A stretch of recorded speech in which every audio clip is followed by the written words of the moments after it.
Hey, just fine. JT says he's a sophomore in college. Is that right? Yes.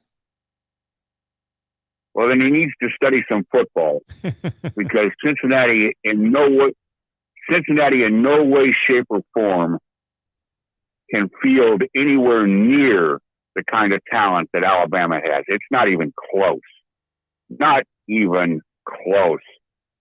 Just go look at the last 3 or 4 years and the top 300 prospects in the country and how many of them Alabama has signed and how many of them Cincinnati has signed. And you're going to wonder how Cincinnati even stays on the field. Sure. Now, I do think that Luke Fickell's a fine coach, and I think Cincinnati's had an outstanding year. But this idea that Alabama, that because Mechie is hurt, which of course, I don't care who you are. I don't care if you're Indiana State Tech. If you lose one of your starting wide receivers, your offense hurts because you've lost one of your starting wide receivers. But Alabama's wide receiver room is full of 4 and 5 stars. They're not experienced, but they're extraordinarily talented. And there's just, I just have you look at the history of the semifinals and the playoffs, where we have the Georgia-Oklahoma Rose Bowl. Where there have been 1 or 2 of the semifinals that have been close. The other ones have all been blowouts. And I think we're getting ready to see another blowout here. I really do. I'm not disrespecting Cincinnati. I'm just saying that, in my opinion, the gap is just too great. It's too great. Well, I think JT made some decent points, but like you, I said many of the same points that you did.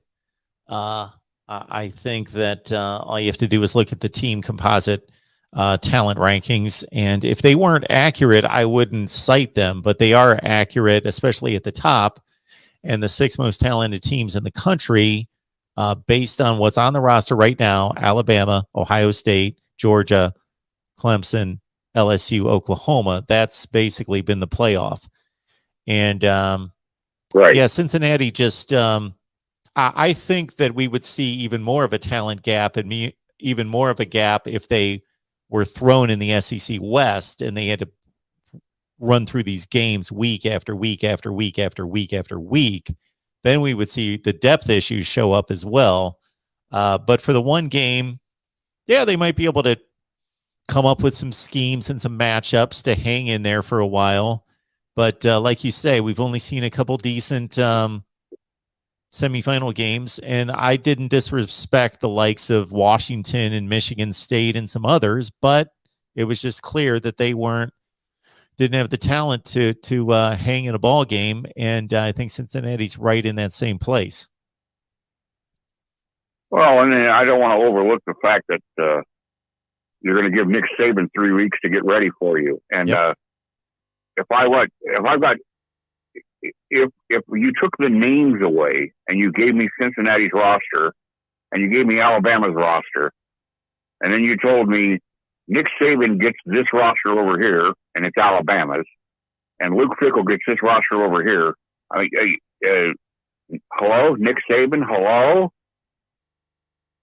This was Alabama lost 6 players in the top 37 draft picks of last year's NFL draft off their offense alone. 6 of the top 37 draft picks. And here they are right back in the playoffs with another shot at another natty. I think the first game is a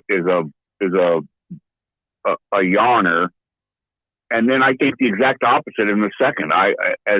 I have tremendous respect for both Georgia and Michigan, and I think that's going to be in my opinion, a very entertaining game. It may be one of those old school Big Ten slobber knockers, a 16-13 game, something like that.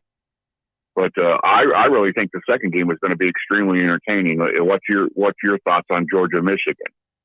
Well, an earlier caller asked me to give my keys on the game, so I'm not going to repeat those, but I do think that we're looking at two teams that are extremely similar.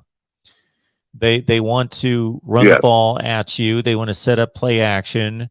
They have talented running games. They want to lean on an offensive line. They don't want to put too much workload on a quarterback who is, in both cases, are good. Michigan's quarterback doesn't have a history of making as many mistakes by any comparison to Stetson Bennett.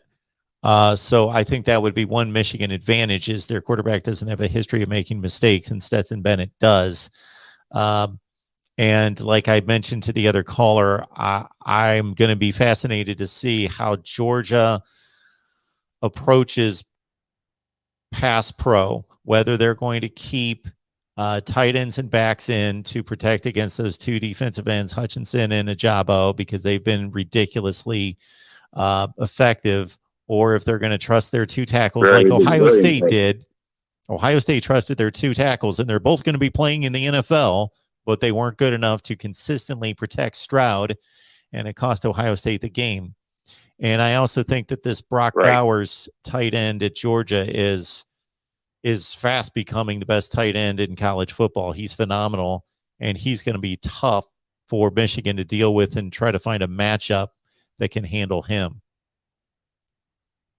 Well, I've been really blessed to be on the sidelines for the entire career of Charlie Kohler at Iowa State. And Chuck is a heck of a tight end. But this Bowers kid is something else.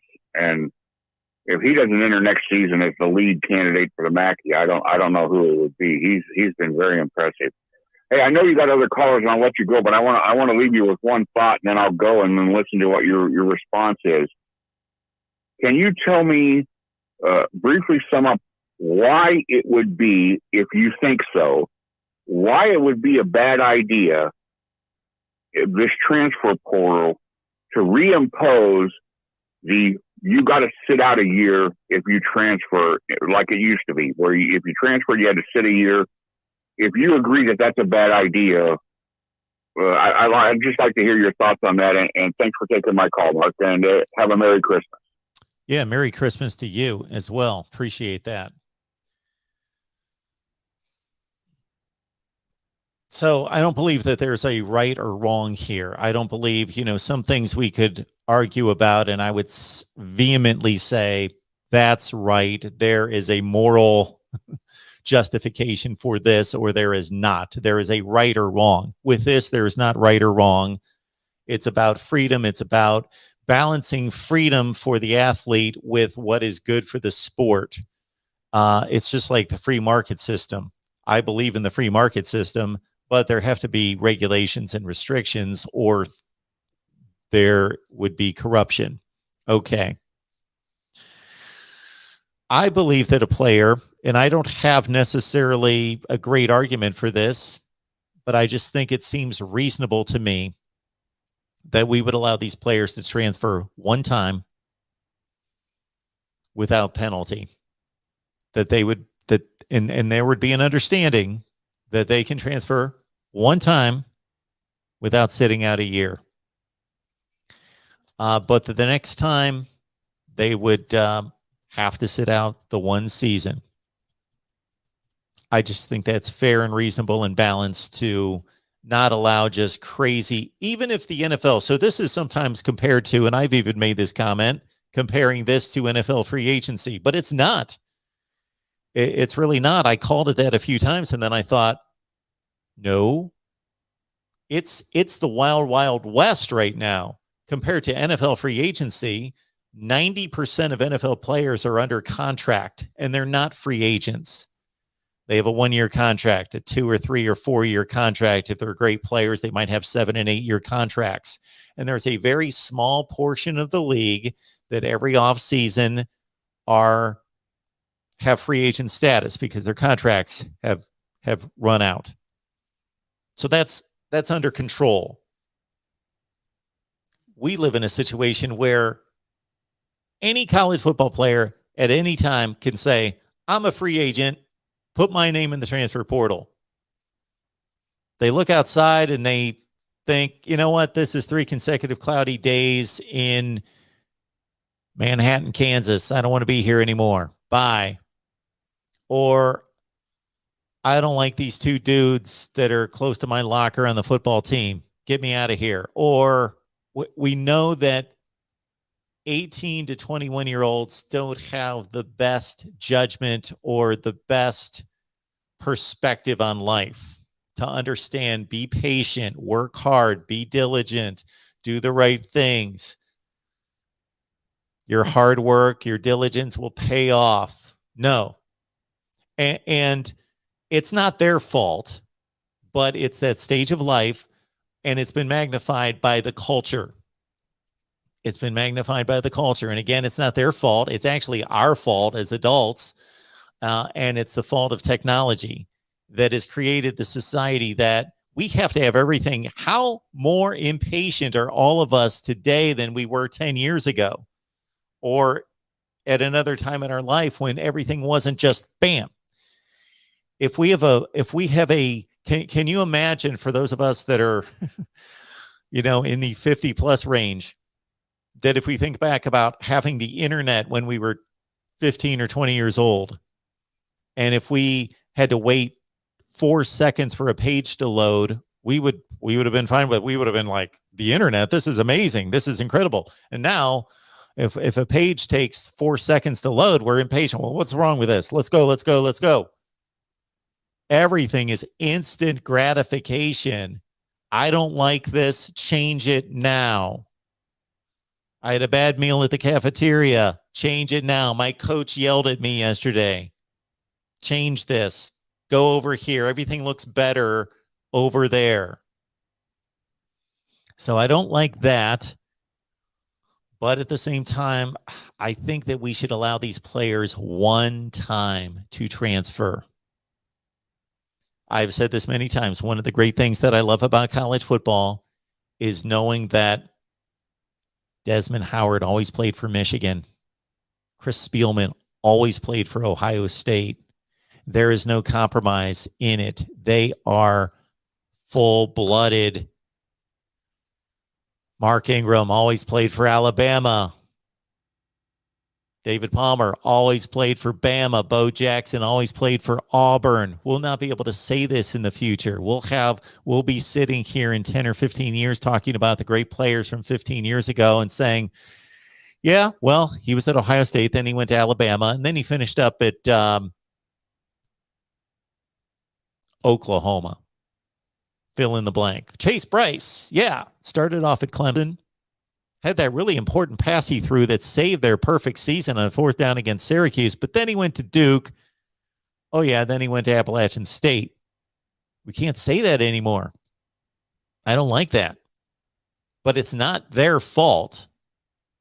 We live in a free country.